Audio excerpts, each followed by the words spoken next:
Do you really think that world economic collapse is going to be a big problem? I personally think it's something to look forward to.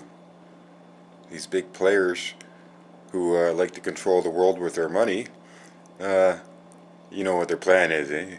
They figure that once this economic collapse takes place, that we're going to all just stand in line like a bunch of blind sheep while they hand out chips, you know? I think they're going to have another thing coming because most people aren't going to get these chips. Therefore, their impact on controlling people with money will be sadly diminished. So, next time you worry about money losing its value, pray that it will happen fast and that there will be a time when money has absolutely no value whatsoever. Because that's how they control us. That's how they control the masses. Money actually doesn't have value. There is no value in money. Banks are lending money on money they don't even have to lend and then charging you interest for that privilege. You know, do you really want to continue accepting the status quo that this piece of paper has value and that the value and quality of your life is determined by how many of those pieces of paper you have? You know, think again. You know, there was a time in this world when we operated without the use of money and financial systems, infrastructures. We had the barter system, you know, like if you didn't have a bale of hay, you did an hour of work or something. You know, like your work, your goods. Those are the things that people exchanged. Things of real value with real things to back those values up. Not a piece of paper that is nothing more than an empty promise without anything to back it up should you decide to call them up on that. Just imagine if you want to see money lose its value real quick, you know. I mean, try if over 1 million people in North America were to close their bank accounts and empty out their accounts. I heard that would collapse the banking system because then they need to have a certain amount of assets in order to be able to declare that they've got money to lend you.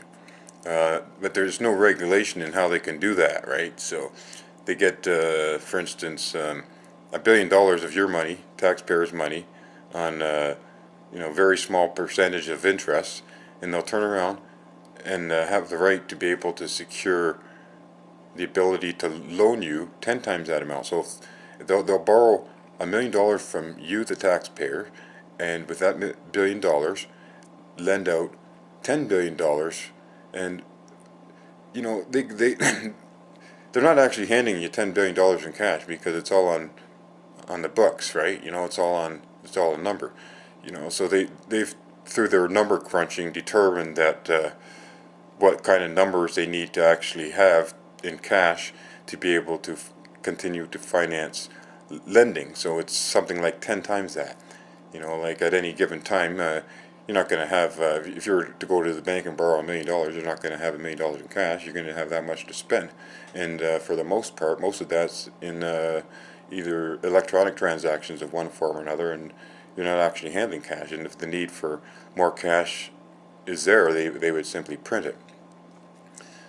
So here's how it works. And once they've lent out $10 billion, they now have assets worth $10 billion that they can turn around and sell to other institutions, and then for cash, and then they'll have $10 billion in cash that they can then lend out $100 billion on, and it's a vicious cycle.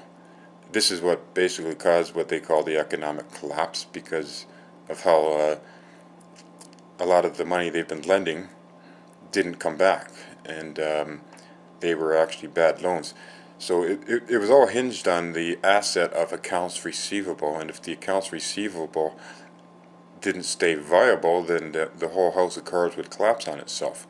So I mean, there was many years have went by where banks in the U.S. and probably all over the world were putting out bad loans because that would increase their asset or their financial base with which they could loan more money and increase how much money they have. So if they like this money so much, I say let them have it and let them keep it, and stop relying on it. Find other ways to exchange value other than money.